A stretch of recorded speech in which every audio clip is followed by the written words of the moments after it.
Veja bem, olha, nessa disciplina nossa de eletiva, então, vocês não vão dominar o assunto, então eu vou falar o básico, né? A terceira questão lá do formulário tá perguntando o que é esterilização e quais os tipos, né? Então veja, a esterilização, ela é um processo posterior à limpeza e à desinfecção. Primeiro você limpa o material, né? Depois você desinfeta o material para depois você esterilizar. E a esterilização, ela também é diferente. Enquanto na limpeza você está removendo mecanicamente e na desinfecção você está diminuindo a concentração de micro-organismo quimicamente, na esterilização você está eliminando o número total de micro-organismos. Um produto ou um instrumento ou uma vidraria ou um meio de cultura, quando passa por um processo de esterilização, você sabe que depois o produto está estéril, está pronto para uso. E é muito importante na área de saúde, tá bom? Então veja, é a eliminação total de micro-organismos, a maioria é bactéria, mas bactéria, fungos, tá bom? Ela tem dois tipos, né, conhecidos, ou é químico ou é físico. O procedimento químico que a gente tem, o mais eficaz dele é o óxido de etileno, né? Ele é feito para materiais termosensíveis, ou seja, material que não pode ser esterilizado com calor. Então, por quê? Porque, por exemplo, polímeros, né, plástico, por exemplo, se você esterilizar calor, esterilizou, mas derreteu tudo, então não adianta. O óxido de etileno, então, como o nome está falando, né, é um gás, tá? É um gás esterilizante, ele tem ótima penetração, né? Evidentemente que você tem que ter um controle de embalagem, né? O que você vai esterilizar, ele tem que estar embalado, né? O óxido de etileno, ele vai penetrar na embalagem e esterilizar o que está dentro da embalagem. Depois, quando você terminou o processo de esterilização, você tem o produto que está embalado e estéril. Onde ele for usado, você vai tirar a embalagem e aí dentro está o produto estéril. Ele é controlado microbiologicamente por um bacilo, que é o Bacillus subtilis. É a bactéria mais resistente ao processo de esterilização por óxido de etileno. Ou seja, quando você vai esterilizar por óxido de etileno, você coloca o micro-organismo Bacillus subtilis, que é vendido na forma de esporos, né? Com papeizinhos assim, né? Com uma quantidade de 10 a 6, 1 milhão de micro-organismos por IB, né? E ele é distribuído junto com os produtos dentro da autoclave, tá? Aí quando termina o processo de esterilização, os micro-organismos, eles vão para o laboratório para ser testado.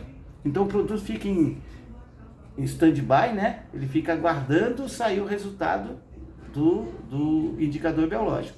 Se o indicador biológico tiver morto, ou seja, se todos os subtilis daquele indicador que foi submetido também ao mesmo processo, se ele morreu todo mundo, então significa que o material está estéril. Se sobreviver alguns subtilis, o processo de esterilização não foi eficaz e o material vai ter que ser reesterilizado, tá bom? Então veja que tudo é dinheiro, né? Então tem que ser bem trabalhado. Um outro processo químico é o glutaraldeído, né? O glutaraldeído também é um processo de esterilização, tem alguns problemas porque ele é um líquido, né?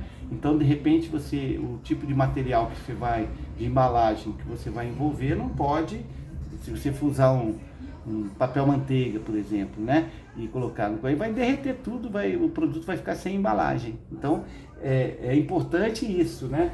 O processo de esterilização, ele não pode destruir o produto. Então ele não é próprio para aquele tipo de produto, tá? E o outro tipo é o H2O2, né? O peróxido de hidrogênio. É um processo também que esteriliza a frio, ok? Esses são os processos químicos. Tem os processos físicos também. O calor úmido, que é a autoclave, tá? A autoclave, ele é esterilizante também, né? Geralmente é usado muito em laboratórios, né? De análise clínica, quando você quer esterilizar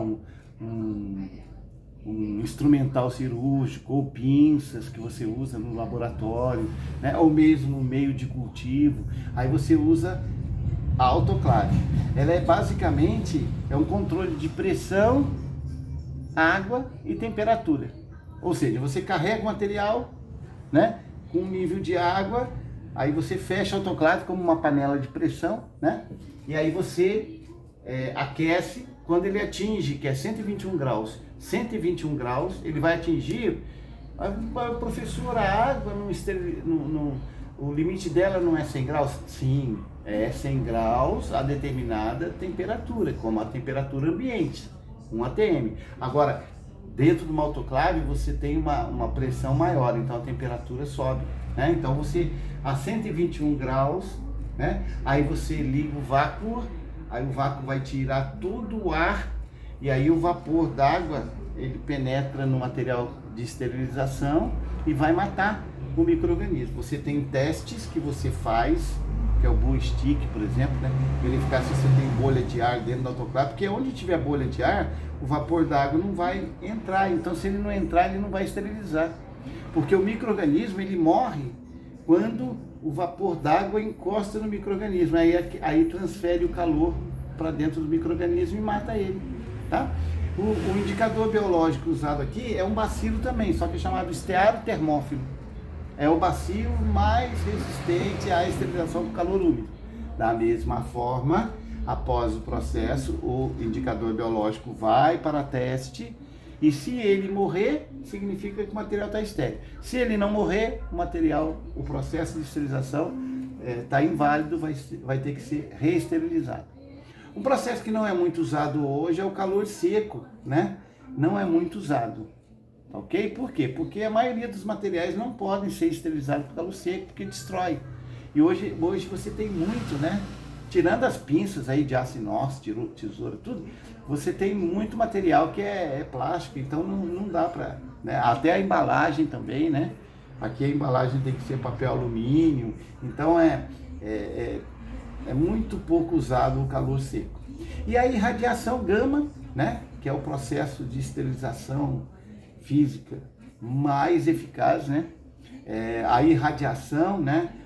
Aqui, em alguns processos eles utilizam o cobalto, o mineral cobalto. O mineral cobalto ele é colocado próximo ao urânio. O urânio ele emite a radiação e torna o que estiver próximo a ele radioativo. Então, aí o cobalto fica radioativo, ou seja, emite radiação, e aí você coloca o material que você vai esterilizar dentro de uma sala, e aí você expõe o cobalto vai emitir a irradiação, e a irradiação ela atravessa o material que vai ser esterilizado, matando todos os micro-organismos, né, existentes, né? Ele quebra as moléculas, tá? Todo o nosso corpo são o quê? São açúcares, proteínas, né? Ele vai quebrar aminoácidos que compõem as proteínas e vai quebrar todas as ligações, né? É um processo chamado irradiação gama. O micro-organismo mais resistente é o bacilo também, só que é o bacilo púmilus, tá? É o mais resistente à esterilização por irradiação gama. Então isso aqui é um breve resumo sobre o que vem a ser esterilização, morte total dos micro-organismos. Hoje tem uma palavra muito usada, né, em todos os processos, que se chama validação.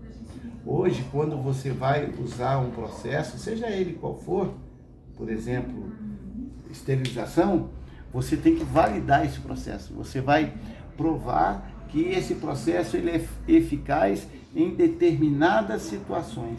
Quando você prova isso, aí você diminui grandemente o número de testes que são feitos com o produto, porque de repente você esteriliza um material e você pega uma amostra para teste.